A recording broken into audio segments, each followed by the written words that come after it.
Hello there. Welcome to another podcast. My name is Brett Lovins, 9.5 years sober. So the little app on my phone lets me know, which is super cool. Today I'm going to bring a couple of my buddies from what I call my home group. For those that don't know what that means, you know, a person could go to a lot of different meetings, a lot of get-togethers with other people in recovery. And normally, not always, but a lot of times people will say, hey, I have a home group. And that's sort of where you kind of hang your hat, where you put your feet up. It's the place that, you know, you go the most. So these guys, these two gentlemen, I've had the pleasure of going to a weekly meeting with now for about probably pushing 3 years now. Phillip, who works as a recruiter at a community college in the Denver area, and my friend Bob, who is a retired dentist. But we're going to talk about opioids. We're going to talk a little bit about our experiences with them, and it's going to sort of lead us to a topic that's really an important one, and that is taking opioids after surgery. Both of them are just now coming off of surgery, so it's fresh in their mind too. And how do we deal with it? Like, we know we're going to be in pain, but we used to abuse them. How do we navigate that? And the first time I had to navigate it, it was tricky. So you'll hear about that as well. So I hope you enjoyed the conversation. I think it's a good one. Whether you're in sobriety or not, consider that, you know, a lot of people, this is the gateway to some real problems, right? So lots of people in our society who don't start as a opioid addict, but it starts with a surgery. So hope you enjoyed the conversation, find something useful in it, and here we go. I'm stoked to be joined by two of my favorite people in recovery. This is a topic that is near and dear to my heart because I got into a jam with it my first time out with opioids after surgery. My two friends here have both just recently undergone some significant surgery, and both have done it in the past as well. So this isn't their first rodeo in terms of, bringing opioids back into the bloodstream. I think it's also safe to say that we abused opioids for recreational purposes before we got sober. I abused opioids in a significant way. I bought them from people. I used them whenever I get my hands on them. I worked doctors to get them. So this wasn't just like opioids for me. Pharmaceutical grade opioids was something I sought out and abused the hell out of, and used them with alcohol at every opportunity. And so when I get myself to my first surgery post getting sober, and that's about 2 years sober, I didn't have any guidance on how that was going to go. Both of you guys are just coming off of surgeries. That's sort of the thrust of this conversation, and at least at its baseline, is to potentially share with people how you think about opioids now, as a sober person, and how you're dealing with them. And I think in both cases, you guys are recently having to use them. How do you think about it? So, yeah, Brett, I'll jump in. Yes, it's safe to say and speak for me. I abused opiates. Luckily, in my using career, if you will, I didn't find them really till I was about 30 years old, and my girlfriend gave me one because she had gotten an accident, and I ran straight, and I took one, and I ran straight over to my brother's house about 30 minutes later and said, dude, I have found the elixir to life. I am no more depressed. I am no more anxiety ridden. I am like on fire, dude. I'm ready to work. And I didn't really know at the time that they were physically addictive. And when you stopped, you could not feel well, to say the least. And we'll get into that a little bit later.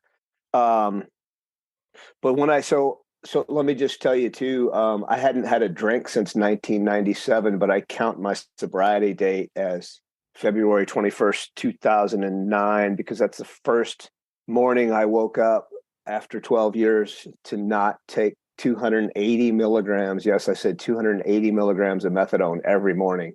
And that was the last time I took it. So that's what I count my sobriety date. Bob, what's your experience? What's your early experience with opioids, like what Phillip just shared? Oh, sure. Well, let me go back quite a ways then, because I went to dental school in the 60s and graduated in 71. And so my acquaintance with opioids started clear back, what would that be, 50 some years ago now. And to me, it was just an adjunct to my main love, which was alcohol. Uh, Alcohol was always the thing that spoke to me the most. And again, for the record here, I have been sober too since the late 90s. Um, and I'm grateful for that. And I've had, like Philip, I've had multiple surgeries and I've been able to take opioids and use them during that period of time. But I think there's a couple of things that come to mind here. First of all, there's no question that in my mind, opioids do a completely different thing for me when I legitimately need them, like post surgically, than when I just take them recreationally. And all my early experiences with opioids were the latter. I didn't have any surgeries when I was young. I didn't have any need for opioids. I just had them around, and this is a subject for a whole nother discussion with healthcare professionals. But I scammed not only other doctors, but I scammed myself. Remember, as a practicing dentist, I had a narcotics license, so I could order Vicodins and Valiums and stuff and all that, and I did. And those are ostensibly meant for patient use, but most of them went to me. So, so my early experience with opioids was really just these were pills that could make me feel better in the morning if I was hungover. These are pills that could give me a little bit more energy if I wanted to do something later in the day. They were, like Philip said, they were an elixir to life. They were an answer to all kinds of things. And for many years, I abused opioids tremendously. But it's a whole different situation when you're recovering from surgery and you've got some legitimate pain needs to be treated. And I find they still work fine for me. I'm very lucky in sobriety after having been sober now for 26 years plus. I My thinking is different. It finally changed. You know, you always hope for that, but it finally changed and came around to the point to where I don't look at pills as something that I want to take to get high anymore. I look at them for something that I take them when I need them, and I can actually make a little bottle of Vicodin last for 3 or 4 months. You know, and that never used to be the case in the old days, but now as an old infirm guy, I can do that a lot better. So, so it's they're really a double-edged sword. You know, they help you when you need help, but they can really hurt you if you don't need that kind of help you're looking for. Well, I can talk a lot, but I'm gonna keep trying to make room here. So, Philip, you have some more to add to what Bob just shared? Yeah, I do. Let me step back a little bit too. So, I guess my using history was, and I smoked a lot of weed when I was in my teens, and I never really liked it, but it was peer pressure, and I just did it. And then sooner or later, my body got adjusted to it, and it was just normal. And alcohol for me, like I hear a lot of people in the room say, you know, the first time I had it, you know, I had arrived. Alcohol didn't do that for me, but it never stopped me from getting sloppy drunk. And then, you know, if I was at work sloppy drunk as a bartender, I'd need to get, you know, a little back right. So I'd sniff a little white powder, right? Well, do a little cocaine. And then I would get so amped up that I would need to drink a little more, you know, and the whole world, you guys all know this, right? But when I found the opiates, I was like, wow, man, I don't want anything else, even though I couldn't kick the cocaine. I would use the opiates for like a 3-day cocaine hangover, haven't slept for a while. So let me just pound a handful of opiates and it'll kind of bring me down a little bit. So I was working doctors in 2 different states, writing my own prescriptions, you know, getting them wherever I could. And there weren't enough opiates in the land to satisfy Philip. There just weren't, right? I've been in treatment in 4 different states, 5 if you count jail, you know, as treatment. And the guy in the treatment center said, man, why don't you just go down to the methadone clinic and they'll give you that stuff and you'll never be dope sick again, right? I'm like, wow, that's the answer right there. So that's what I did. But as anybody that's ever taken them knows that if a little are good for a person like me, a lot are better. And the more you take, the more tolerance you have. And so I ended up, again, on 280 milligrams of methadone every day for 12 years. I would take it, and I was still working doctors. I still had oxycodone. I still had a package, a suitcase this big when I went to treatment, full of 100 microgram fentanyl patches, just in case there was a tornado or a flood or something and the methadone clinic got closed, because I didn't ever want to be sick again, right? So I'd go to the methadone clinic every 30 days, right? And I had earned enough privileges that I didn't have to. Most people you have to go down there every day, drink your dose, go home. I had earned privileges by giving clean urines, which, by the way, before that, I couldn't have given you a clean urine for $1 million, right? No matter what. So the methadone kind of really did straighten me out on the way to sobriety, if you will. Took care of my legal problems, took care of my financial problems. I got smoothed out enough that I didn't need all the other stuff. But I still had a monkey on my back. I still had a Jones. And I was, again, taking 280 milligrams of methadone every day. And I was getting ready to go to the clinic to get my 30-day dose. And I'm rehearsing my story already about how I need more stuff, right? On one side of my brain. On the other side of my brain, I'm said, dude, 280 milligrams is enough to put everybody asleep in here for a week. There's got to be an end to this, and you got to get off it, right? And I'm like, that's it. When I go in there, I'm telling them to start bringing me down and weeding me off, right? And I had resolved. Next morning, I got up and I'm driving to the clinic, and I'm rehearsing my story again. What am I going to say to these people so I can get some more, right? Because there's that, my body's telling me, and my brain and my addiction is telling me I need more. And there's a certain amount of semblance of reasonableness that is telling me, dude, you got to get off this stuff. You're in trouble, right? Which I knew since I was 15 years old with the addiction. I knew I was in trouble. Somehow, magically, when I sat my butt down in that chair in front of the counselor at the clinic, at the methadone clinic, the words came out of my mouth: start taking me down, start weaning me off of this stuff, right? And I don't know where those came from, but it happened for me.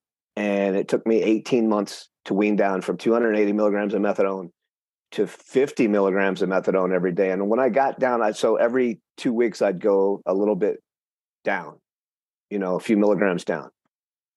You guys, when I got to 100 milligrams a day, I was getting dope sick on 100 milligrams a day. That's how physically addicted my body was. So that's my history with the using.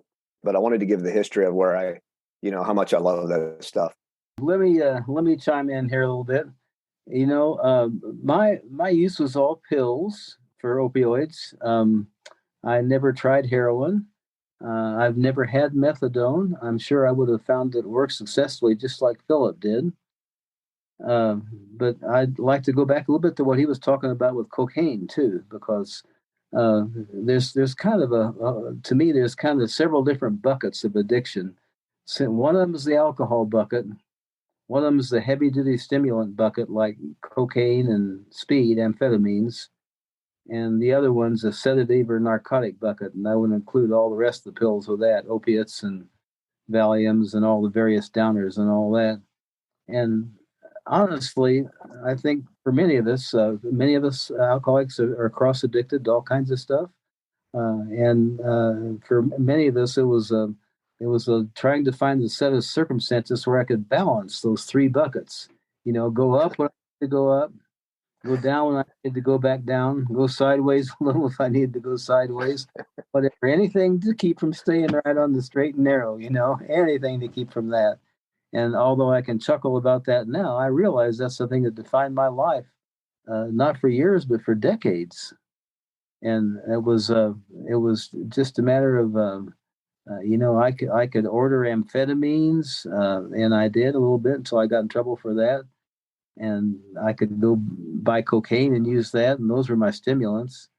And as soon as I get rolling on the up, I decided I want to either go sideways or down. So I used some opiates to go sideways and kind of take the edge off, or use some downers to go down, and my life was just controlled by just a constant cyclical operation of running up and down and sideways. Maybe it's more than a cycle if you put all three in there.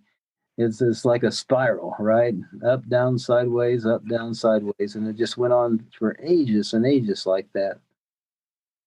But when I got serious about getting sober, And that came as a result of a huge alcohol crisis.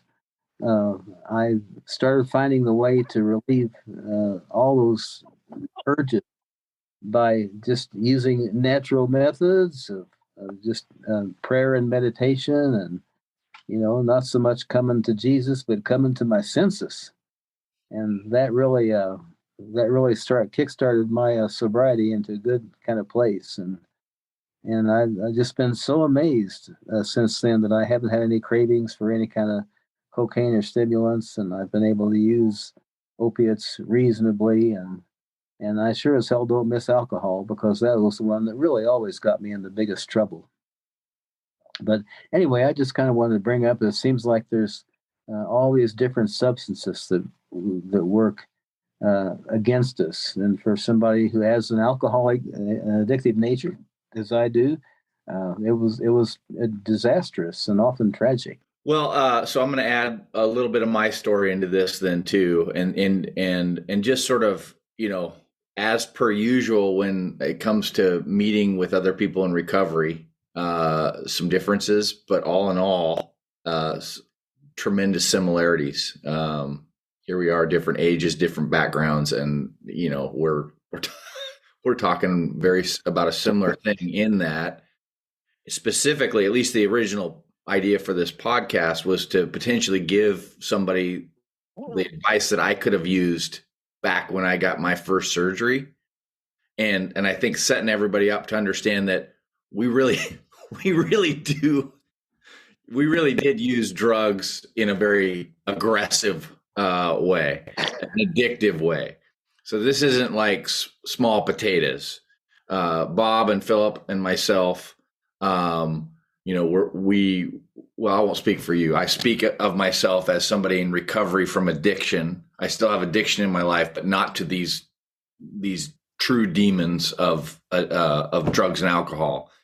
And like the two of you, when I got a bottle of pills, man, that was a good day. And I got them as often as I possibly could. And I've joked with you, Bob, I to the point where I would go to yard sales if there was an estate sale. And I probably shouldn't say this because it gives somebody out there an idea. But if it was clear that the person had passed away recently, I would beeline for their bathroom if I was early, because I would take a look in their medicine cabinet. And if my nieces and nephews hear this, it's shameful behavior. I laugh about it now. And at the time it felt like sort of sporting and adventurous, but it's addictive behavior. It's junkie behavior is what it is. I was trying to get a hold of pills, and then in order to just jam them down my throat with as much booze with it and get that rush.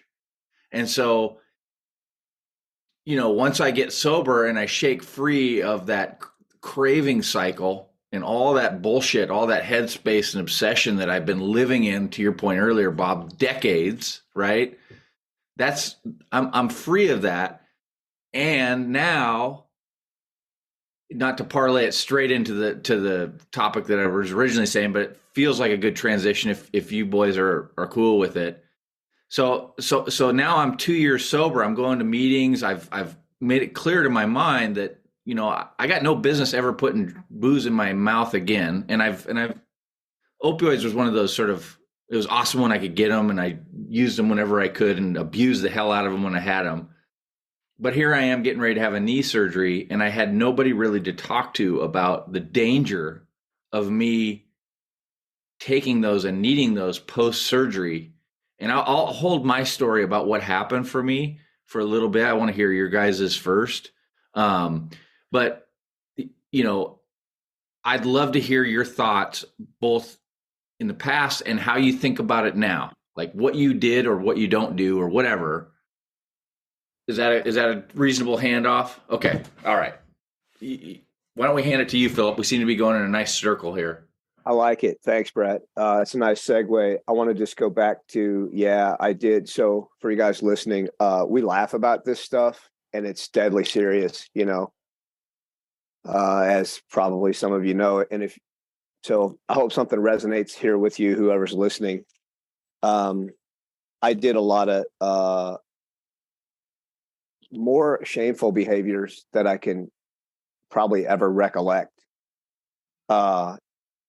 let's just keep it to opiates this time, in hustling doctors. One time I called for a refill and I talked to this new employee, the poor girl I see now. I see that she was probably just started that job. And I said, hey, I'm going on tour for 3 months. I'm going to need a 3-month refills. Can you give them just to me now so I don't have to keep calling back? I'm going to be busy, blah, blah. 3 times 90 Percodan, man. I'm like, score. And I went and got them all the same time before they could figure out what had happened. And I wasn't able to fill 3 legitimate prescriptions. I called back probably less than 30 days. And this was for 90-day supply, right? I called back less than 30 days and said, hey, I had blah, blah. Can you do this again? And whoever answered the phone said, no, we can't. And I'm like, well, so-and-so was there and did it for me last time. So-and-so is not working there anymore. And immediately I'm like, I probably got her fired, man. And I thought about it for a moment, but so that's the program work that I get to do now. I get to clean that stuff up, right? And I get to recognize that I'm not. Was I trying to hurt her personally? No, man. My body and my brain needed what it needed. So I was willing to go to any lengths. And now I'm willing to go to any length to get sober. So let's talk about my first surgery. I told you about 280 milligrams of methadone. It took me 18 months to wean down to 50 milligrams when the methadone clinic told me, all right, well, now we're going to have you go cold turkey for 3 days and we're going to put you on Suboxone. I'm like, you're crazy. If I'm going cold turkey 3 days, I'm going to never be dope sick again. Right. Because I was physically addicted for the last 16. Like, I didn't just do them every time I got a chance. I needed them to get up out of bed. Right. Or at least I thought I did. And so when I got to 50 milligrams, I had already been doing some AA meetings and had some support because I knew I was going to need it, right? This was a long-term goal to get off this stuff. And it took a while. So when I finally went to treatment and got completely clean, I literally my hands shook for at least 3 months, right? I just was a mess. You depress your body for so long, for 16 years with depressants, and like all of that energy's got to come out. And I'm like, I don't know what to do with this. So I think, let's see, I got sober in February 2009. I left the softball field in August of 2010, which was, I don't know, a little over a year, with my shoulder dangling. Like, I had to hold it in because it was just dangling. I had ripped 2 ligaments. So I needed rotator cuff repair surgery. And so I was terrified, you guys. I never wanted to be dope sick again. I was terrified of having to use opiate medication after a surgery, but I was also not going to be a hero. And I didn't want to go through that pain cold turkey because it hurt like crazy. I always thought, since I was an opiate addict, that I didn't have any tolerance for pain. The shoulder surgeon, assured me with my 2 ligaments 100% torn that I had a tolerance for pain, because until I had surgery, I wasn't taking any medicine. So luckily I went to my sponsor, and he's like, and by the way, my sponsor and I, we used to have these discussions, and he had been clean like 20 years. And I was in awe of anybody that could do that after 18 months. Cause I was just like, how the fuck do you do that? Right. And he's like, if you think this is easy, and if you think I never think about taking a pill, he said, my dog had some doggy morphine one time and it was calling me from the bathroom. I had to go flush the shit. Right. And he had been clean 20 years. So this is the thing. I love it. I love the way it makes me feel. I can't do it anymore. I'm committed to sobriety. And yet it's still calling me from the bathroom. Doggy morphine, right? Same morphine. Doesn't matter who you give it to. So he said, here's what we're going to do. You're going to stay at my house. We're going to take the pain medicine as prescribed. I'm going to hand it out to you morning, noon, and night for 3 days. And then we're going to toss the stuff and you're going to be done. And I was so afraid of getting hooked again that I said, fine. I don't remember. Oh, yeah, I do remember. So on the 3rd day, when we threw them away, I had already had a couple stashed in my pocket, because he'd come in at night and I'm already sleeping, and he'd say, here's your dose. And I'm like, I'm already sleeping, man. I don't need this. Like, I'm asleep. And I'd grab it and I'd put it in my pocket. So I had a couple stashed, right? The morning that I was going to go off him, he's feeding me breakfast, and I'm sitting there in a sling, and I'm like, and in my mind, I was like, I was in school. I was going to college. In my mind, I'm like, I'm never going to get to class unless I take one of these that's in my pocket. And as he was making my eggs and feeding me my breakfast, because I was like out of it, I'm like, I could cheat on myself and pull these pills out of my pocket as soon as I leave and take them, but I can't cheat on him because he's like done me so right. And I pulled them out of my pocket and I threw them on the table. I said, I stashed these. And he's like, of course you did. You're an addict, man. And so I thought he was going to shame me, right? No, of course you did. That's what we do, right? I'll go into the second surgery now because it kind of ties with the first one. About 10 months later, I started having the same symptoms in my left arm. And guess what? 2 torn tendons there as well. So second surgery. I told my sponsor, I'm like, I might have been a little hasty about the 3 days and then off, man, because day 3 through 10 hurt. And I wasn't really even drug seeking. Probably I was, but it really did hurt. And I'm like, I don't want to go through that again. So I think I'll manage my own pills this time. And on like the 11th or 12th day, he came to me at a meeting and said, give me the fucking pills, man. And so if that tells you, like, there's a point at which, so I go back to Billy Bob.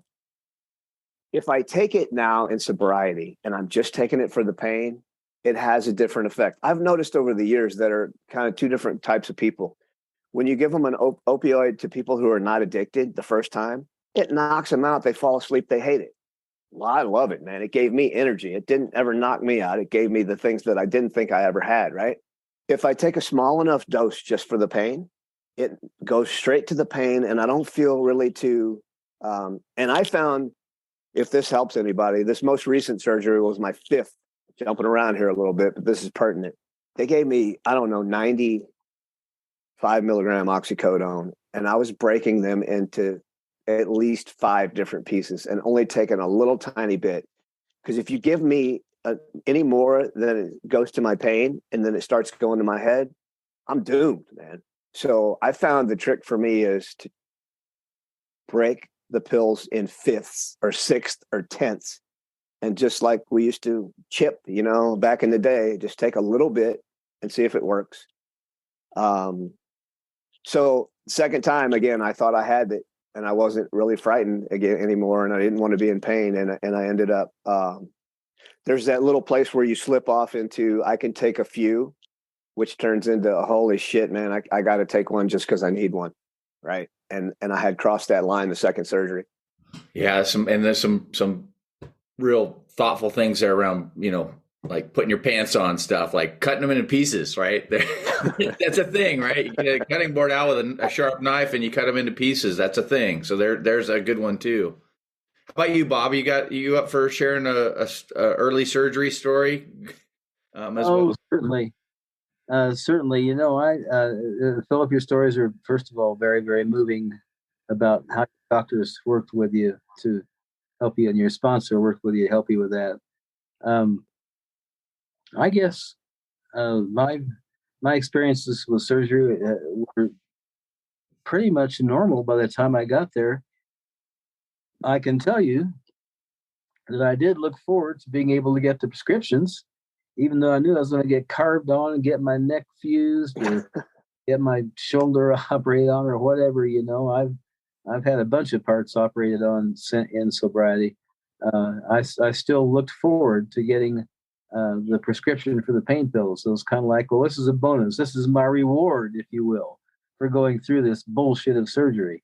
So, maybe all the old thinking doesn't go away entirely. But at least after a few years of sobriety, it put me in a place to where I could manage bits of medication appropriately and wind them down. And Philip, I'm totally in with that, cutting them into pieces. Once you start taking them for pain, and the pain starts getting a little bit better a few days out, you can take a half or a fourth of one of those pills along with some Tylenol, and it actually works pretty well.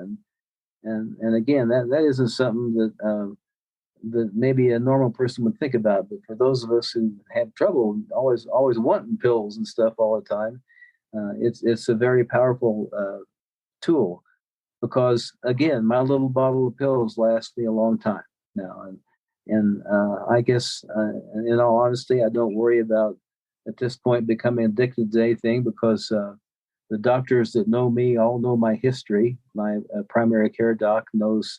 One of the first things I told her when I was a new patient a couple of years ago was, about my recovery and what I did for that.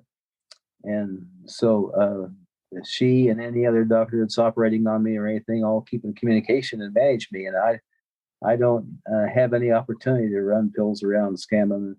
And folks, I've been in the other chair on this too. I've been sitting there in the dental office when people come in just freaking begging me for narcotics, and I know they don't hurt anymore. And it's disconcerting. I remember sometimes kind of giving in to people, and I remember other times telling them, "No, I can't give you anymore." But it happened all the time. And I've been retired for 20 years, so I can only imagine that it's worse now. And Philip, your stories about scamming people and all just kind of you make me shiver a little bit and remind me of some of my days at the past. Again, both sides of the chair. I've been asked for them, and I've asked for them, and I guess in each case, it's just a matter of how much of this kind of stuff do we want for me or for anybody else. What's it going to do for me or for them? Why are we taking them? Are we taking them for legitimate pain, or are we taking them because we think we want them just for our bodies to work right? And those are the questions I had to answer for myself. And I guess fortunately, by the time I had the first surgery in recent years after sobriety, I had been sober for a few years. I'd been off alcohol for enough years that I think maybe even 4 or 5 before I had the first round of back or neck or something surgery, and I just had a fresh look at it. I didn't have to have that feeling of knowing I would have to have this stuff. How would I get off of it, and how could I manage it, and all that. I am being honest about saying there was a side of me that kind of looked forward to being able to get the drugs and the medications, but I guess really it was. As a benefit of sobering up and getting and learning a new way to live, that wasn't a driving factor anymore. It was more of just kind of an aside thought. The thoughts will always be there. 26 years of sobriety, and every once in a while a drink still looks good. You guys know what I'm talking about. That's always going to be there. So again, for anybody that's out there listening, I just want you to have hope that whatever efforts you take on your own behalf to try and get yourself some good quality sobriety and gain some understanding into whatever makes you tick that allows you to get into a good place to where you don't need to chase drugs and alcohol. It does work. It does work for the people that work the programs. It does work for anybody I believe, that sincerely wants to change their lifestyle and get out of it. The problem for many of us is we've just gotten so trapped in our habits and patterns of addiction and use to alcohol and all other manners of drugs that there are out there. We just get so trapped in our habits and patterns, and it takes some powerful forces to break those habits. And that can be a subject of another podcast or conversation, but at some point the power comes in from inside us. And it comes from outside us in, I believe, to help us to sober up and to take a new path in life. Well, I want to call out a couple things real quick here. So, just like anybody who's going to be listening into a recovery podcast, you'll be like, "Huh?" So, people that don't have this, like for many people, like to Philip's point, like they go have a surgery, they take some opioids, they're like, "Oh, I hate this," right? But we're talking about 3 people on a call here that have something in common where we don't hate it. And as a matter of fact, I'll speak for myself. I love them. Like the feeling I get. And so that's different than most. I'm certainly not trying to encourage anybody to go find out if they are one of them or not. But for people like me, when I ate my first pain pill, and they were a little bit later on in my, trajectory of addiction, they were magic, and they still are. And so I want to tell on myself as well, Bob, in that when I have a surgery, there's a part of me that rejoices. It also rejoices for that moment while they're putting me under too, that I'm hoping that they don't put the syringe in very fast, because I'll get a couple of seconds there of being high. And people that are listening to this are like, that's crazy. Well, guess what? That's right. That's the disease, folks. I'm just telling you like it is. And so I have to do things to protect myself from that slippery slope, right? So I'd like to tell you guys just a little, just short thing about that falls kind of in what Bob was saying a little bit. You know, when I had my first surgery, I had no preparatory thoughts about it of any consequence.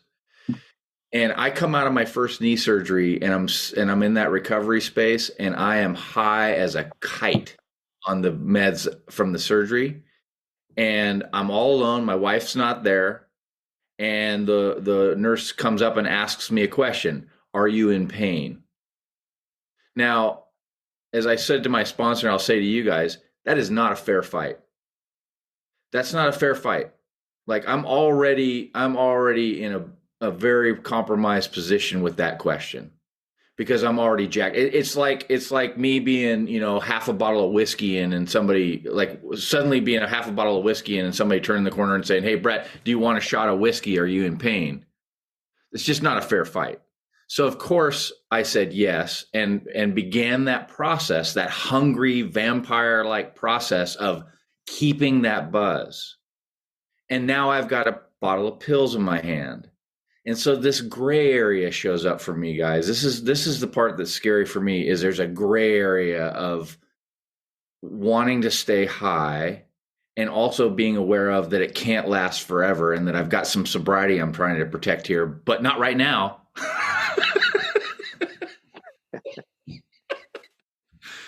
And that gray area for me, that first go around, just like I've told you some of my Gollum behavior, it sort of landed on me when I'm in the bathroom with the door locked and I've got the bottle of pills all poured out in my hand and I'm counting them. And my wife's in the other room and I've been, trying to kind of protect, am I in pain? Yes. How much pain am I really in compared to these pills? And why the hell do I have them in my hand and I'm counting them? Right.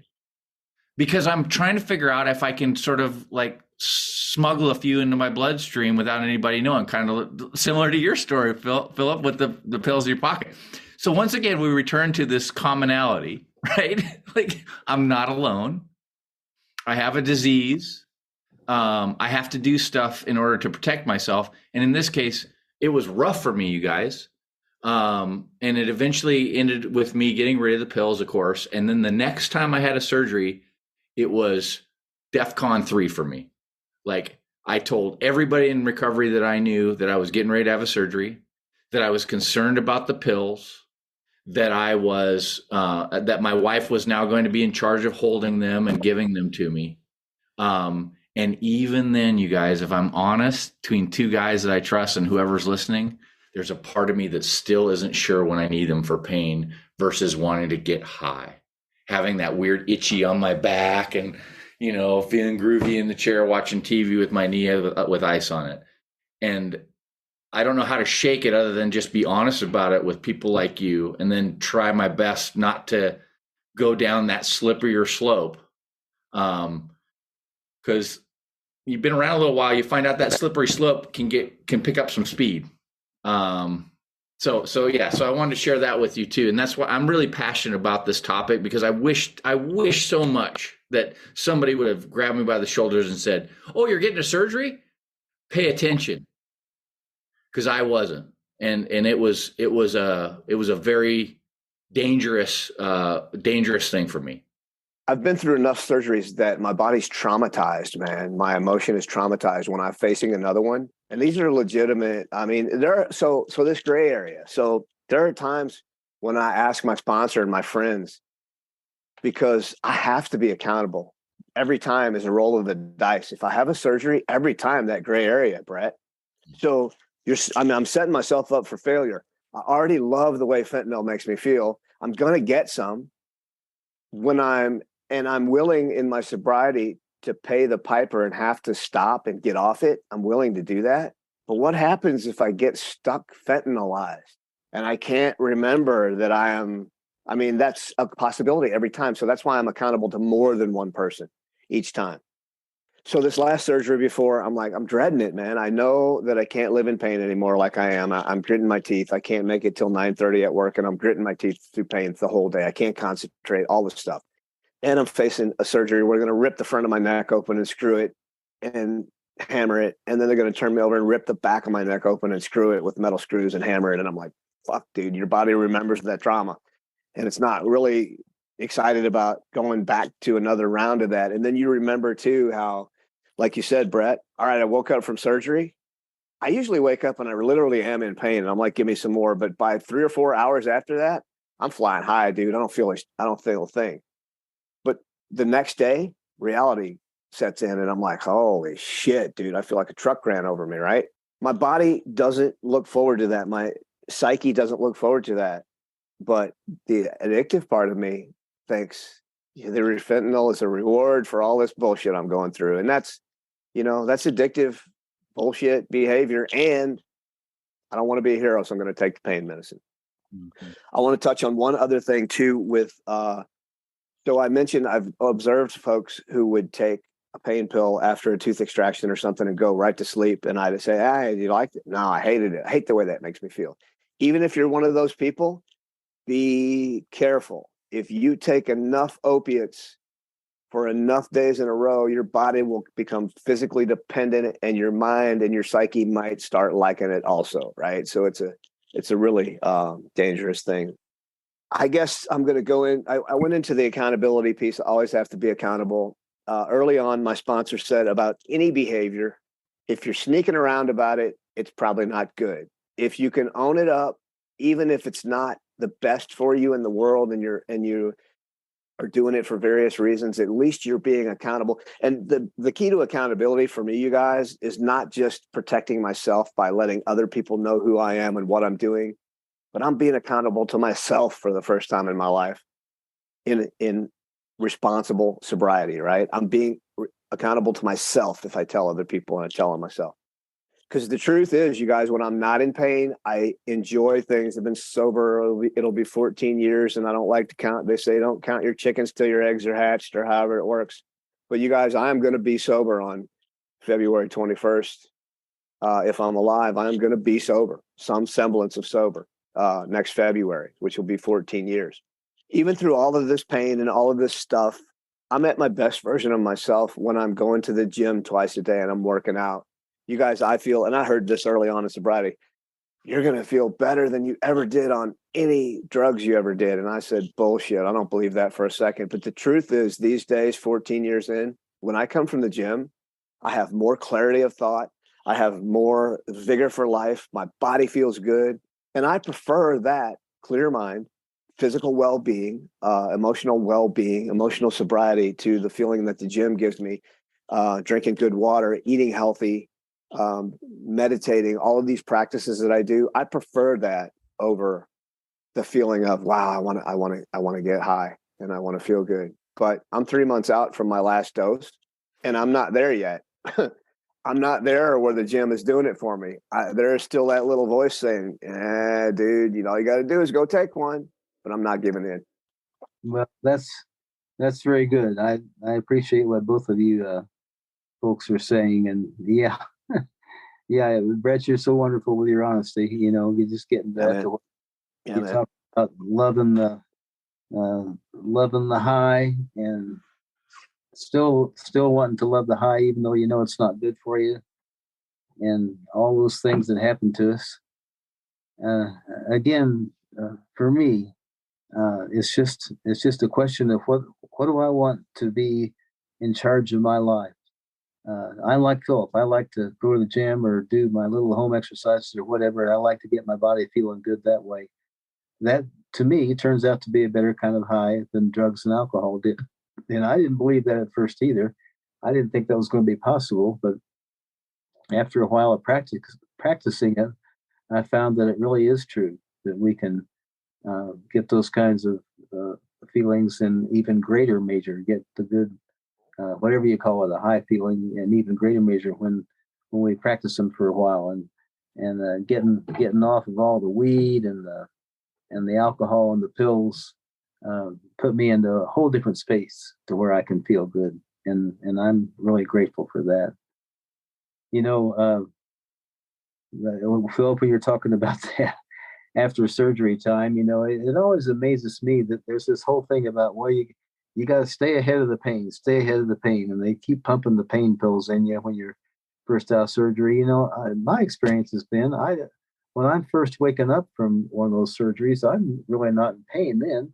I still got all the preoperative anesthetics and the after effects of the inhaling anesthetics and all the stuff they used to put you out, and I'm just kind of groggy and all that. And then they come in, and they start forcing pain pills down you. Uh, to me, I need them a lot more the next day when the reality of all that carbon on me sets in, and stuff gets sore. I think that that's a big mistake. And this is my 2 cents worth. But in medicine and in surgery treatment now is that whole bit about just automatically pumping people full of painkillers right when they first wake up, because the truth is that stuff can be addictive almost immediately. It can be habit forming. And so here you are in this first day of trying to wake up and sort of get your shit back together again and get your senses about you. And you're being fed these massive amounts of painkillers that maybe you don't need that much yet. Maybe you might need some more later, and that's okay, but not necessarily early in the game. So what happens? By the time you do need them, you've gotten habituated to it, because it happens that quickly. Just even in the first day or two, strong doses of those strong narcotics. So I'm just glad to hear you point that out, and I feel the same way you do about that. It's not when you first wake up that you need the painkillers. It's that second or third day after surgery is about the worst. Everybody's been operated on knows that. And that's when they tend to be the most. But I guess I don't have a lot to add to that. Everything everybody said has really resonated with me in terms of how insidious the addiction is, how easy the slippery slope is to slide on and get going faster and faster, and how we just have to kind of pay attention. And there's no better way to do that than to communicate with your friends and family and doctors and sponsors and whoever's around you if you're getting ready to face a surgery about, hey, this is one of the things that I like.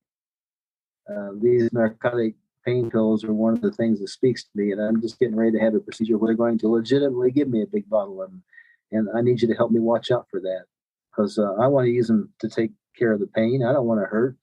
Who does, But then where is that gray area you're talking about, Brett? Yeah, where is it? Where is it when maybe we're not treating the pain, maybe the pain's not that bad, we're succumbing to the desire to kind of take a cruise and get high on the pills again. That's a very potent gray area, and always will be, I think, for all of us that have had issues with this kind of thing.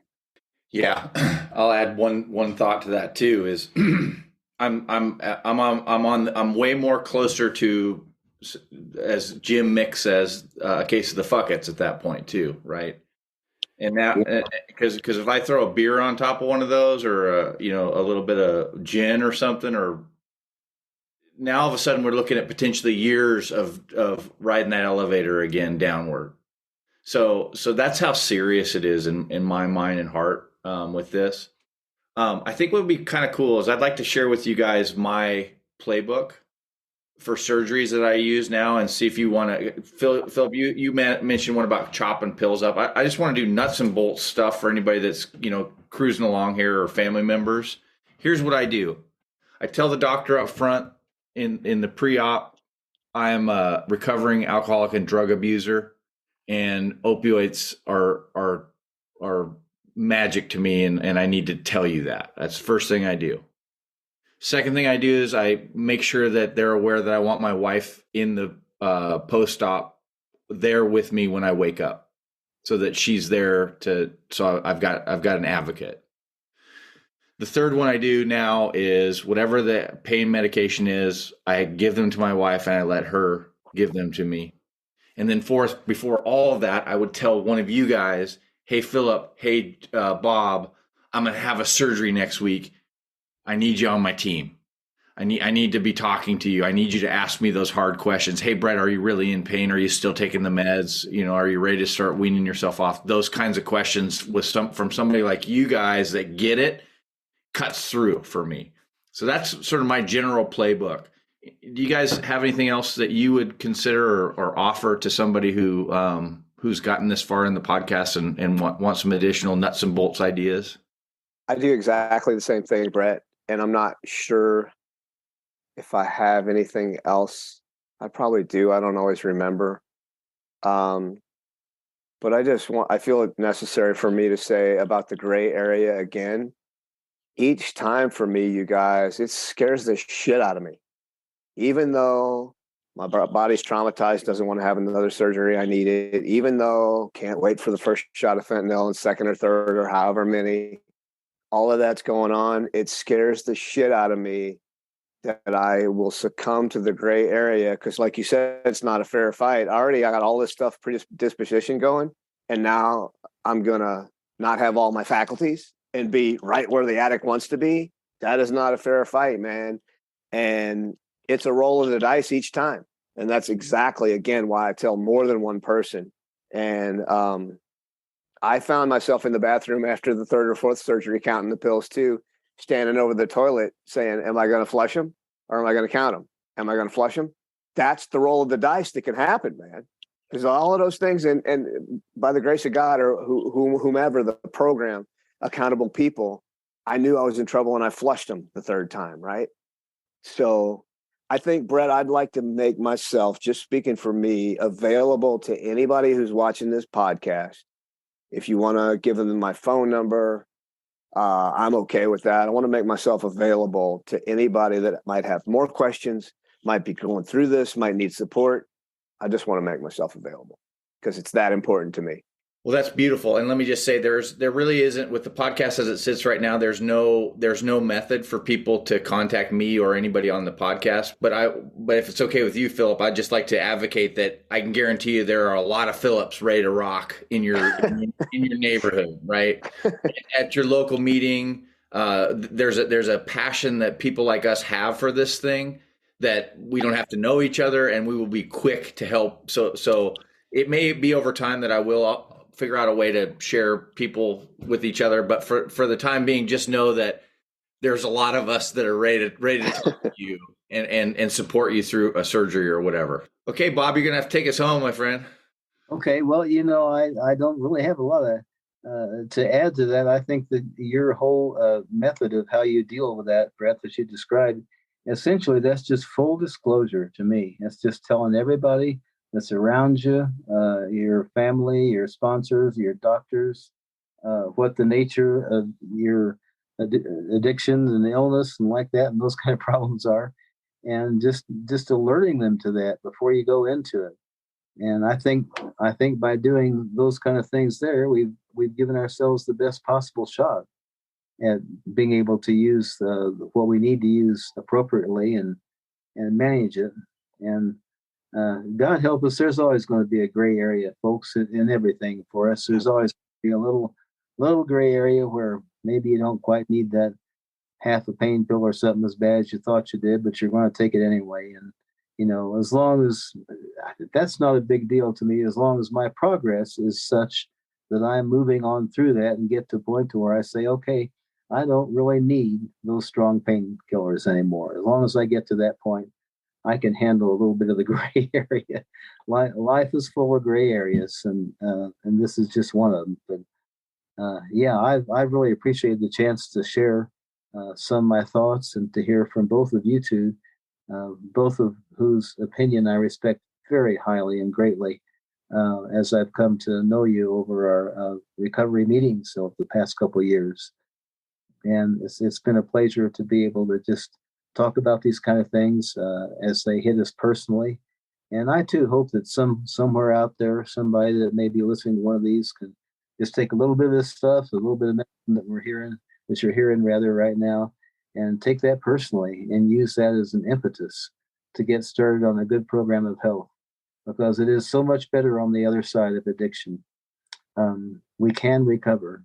If I can recover, if Brett can recover, if Philip can recover, hey, you can too. Perfect ending.